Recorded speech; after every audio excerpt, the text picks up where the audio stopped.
Alrighty guys, so my name is Raymond Cortez and I'm going to actually talk to you guys about race. So first I'm going to start off by asking a question. So my question today is, how many of you guys applied for college? Right, everybody is in college and stuff? Right? Okay. Alright, well, if you guys remember applying for college, you remember like a set of questions that would kind of determine your background, which would otherwise be known as your race and ethnicity portion of the topic. So today, I'm going to reveal to you race as a tool for social constructs.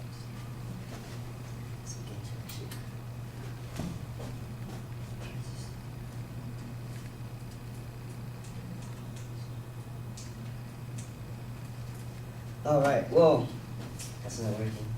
So today I'm going to discuss for you race as a social constructs, and what I'll be going to do is let you guys know the science behind race, as well as the tools that it's used for, so the social constructs, as well as the history behind it too. So probably most of the questions everybody would be asking is, God, this is so awkward. When was race created, if it was created? And the answer is, it has not always existed, and actually in an article called The History of the Idea Behind Race, and Why It Matters, professor of anthropology at Emerita, Virginia, Commonwealth, Virginia University, Audrey Smedley states that research revealed that our 19th and 20th century ideas and beliefs about race did not in fact exist in the 17th century, that it was created as a folktale and not actually real science. Crazy. And so if then race was created and it wasn't always existed, then who created it, right? So the answer is actually it's this group of people, not just one person. It's about 5 major people. And so the first person we're going to discuss is Carole Linné. I'm just going to go through the whole thing. I'm sorry. Okay. Who actually created the first thing is called Systema Naturae, which is the first time humans were grouped into a kingdom or a placement with animals. So in this Systema Naturae, he created the kingdom of stones, the plant kingdom, as well as the animal kingdom. Like I said, it was the first time humans were grouped into him. The next person that contributed to the concept of race is a German scientist who went by the name of Johann Blumenbach. He actually was the first person to discuss or to study mankind as an aspect of history, so it's a little different and a little cool. But one thing he did do was create the 5 categories of race, which was Malayan, Mongolian, American, Caucasian, and Ethiopian, which is the first time humans were ever categorized by themselves, or within themselves. The next person we're going to discuss, 3, but I don't have 3, so. The next person I'm going to discuss is Samuel Morton, who is actually a Philadelphia physician from America. He studied about hundreds and hundreds of skulls, determining the fact that because Ethiopian skulls were smaller than the rest, they were a different species than the rest of humans. So he believed in polygenism, which is the idea that different races means different species. He also created a bunch of books that together were actually a good piece of art. Singly, they weren't really anything, but which he established in that idea that Ethiopians or blacks were not actually the same species as the rest of humans. The next person after him to kind of skyrocket that, his name was Louis Agassiz, and he was like the Kim Kardashian of the American like academic world, you know? So anything he said was revered, everything he did was taken to the utmost respect. But he also followed Morton's idea, which was that race was an actual thing, and it was a separation of species. So he became a huge cheerleader for Morton. The next person, which I'm sure you guys are familiar with, is Charles Darwin. He's actually famous for, which you guys know I'm sure, the theory of evolution, but also he decided to follow Morton's same ideas and believe that blacks were a different species than the rest of us because their skulls were smaller. So considering that these guys were geniuses and they've lasted this long in history, there has to be some science behind race because these guys are idiots and like 4 of them were scientists, right? So we'll discuss the science behind race. So the science behind race is that the physical traits that we see on our body correlate to the genetic makeup that we have. So, i.e., skin color is actually differences in species, not just skin color.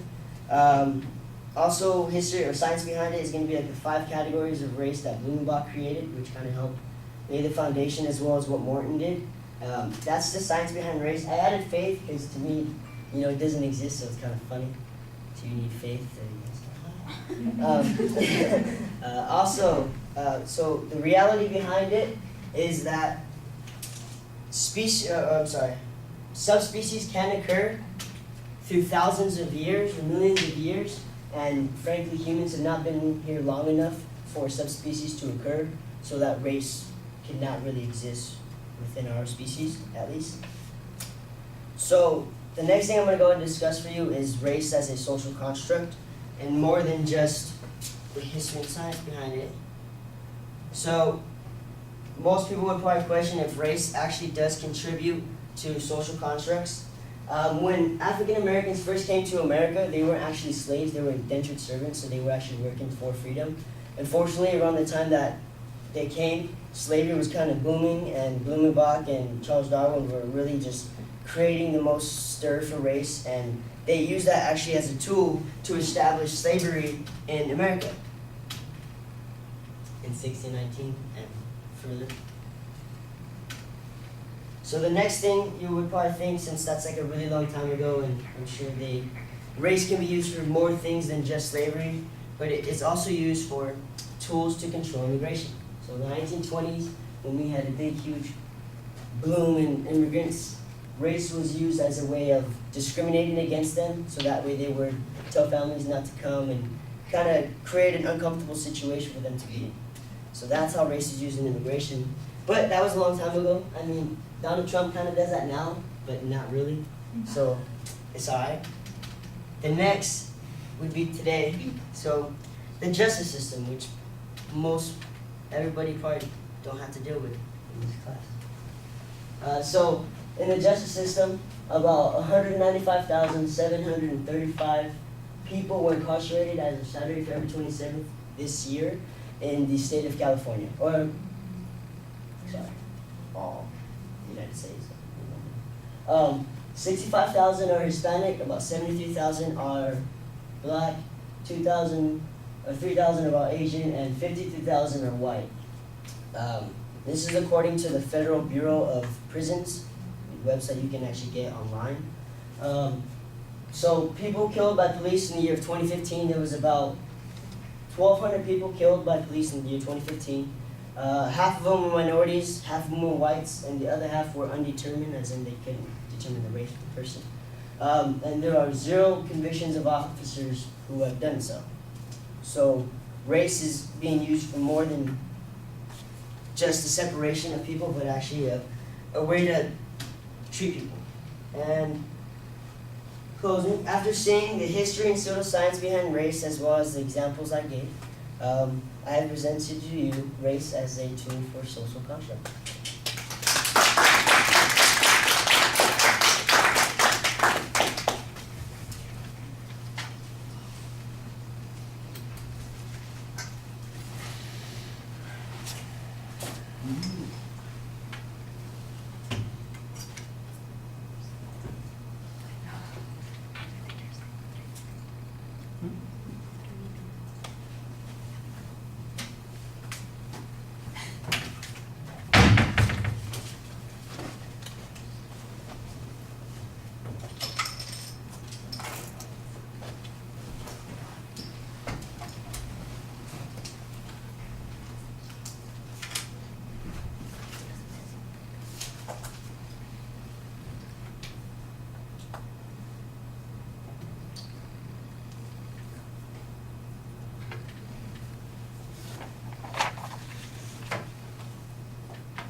Yesenia, what did you think? You're not here, huh? All right. Well, that makes things go quicker.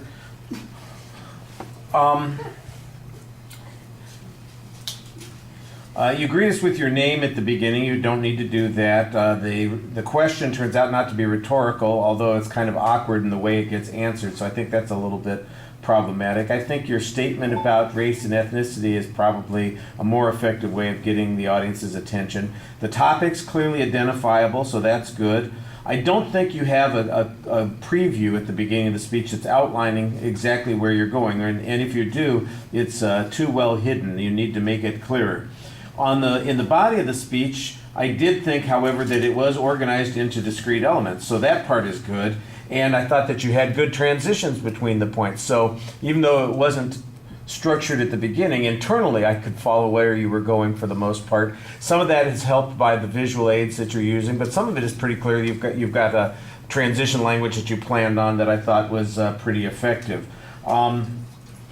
The first 5 people that you mentioned, the people that are most influential in creating this classification, I like the explanations that you have and the descriptions of what their contributions were, and I have no idea where that information came from. I don't doubt that it's probably accurate. Maybe it came I from... word-cited it, I just didn't. Yeah, well, you got to do it in the speech too. You know, this is where we've got to hear it because they're not going to see the outline. They're only hearing you. So it's one of those things. And if it comes from a text that you're using for your class, for instance, say that. You know, the text that I'm using in my anthropology class, written by Bob Smith or Joe whatever, said identify these people as the 5 most influential in the creation of race theory and this construct that we're talking about. And that would be helpful. I think it's also a little bit problematic because later on there are a couple of places where your timeline is awkward. For instance, you've got Darwin being used as a justification for slavery when Darwin, of course, occurs much later, even after slavery's been abolished. So I know that there's you've got the idea of race being connected, but you've got some of the information mixed up, and I just think that that's partially a problem because you're not citing your sources, and information gets what's the phrase that they use? Correctly? There's a term, I'll remember it in a while, but it gets mixed together accidentally. So you're putting 2 or 3 things together, and as a consequence, you just assume that it's coming from the same place when it isn't. It's like commingled, but that's not the term I'm looking for, but it's something like that. The visuals, they aren't very interesting. They're just script on a text for the most part. And I think, there are a couple of images of the, like the classification of animals that you have at the beginning from that first classification. There's something there. And I think there was another visual later on, but it's nothing that's particularly memorable and adds to understanding. It maybe helps organize your information a little bit. And that may be one of the reasons that the materials seem more organized, because you're getting a little bit of a cheat because you get to use the visuals to cheat. I'm sorry that you're having a problem with the clicker. I'm going to check it in just a second so that the next people who are using it don't have an issue. We'll see if it might be something as simple as the battery. I'll double check it. I thought you did a good job speaking to the audience for the most part. And like I said, it's timed pretty well. Your statistical data at the end. Here's the problem that I had with the material at the end. It's not necessarily, you're just going to have numbers listed by ethnic groups, for instance, but you don't tell me why there's something awkward about this, how this is connected to race identity or social constructs or any of those kinds of things. Well, you kind of make it. You just presented it as data. I'm going, okay, so what does that mean? So we have X number of blacks, X number of Asians, X number of whites, X number of Hispanics, or whatever the categories are there. How am I supposed to read that? And then you've got this information about the police shootings, and I'm going, and how does that reflect anything that you're talking about? I think you're potentially opening a different can of worms there to make an argument about, and that might be better for a persuasive speech at the end, but even then, it just wasn't very clearly explained here. All right, thank you.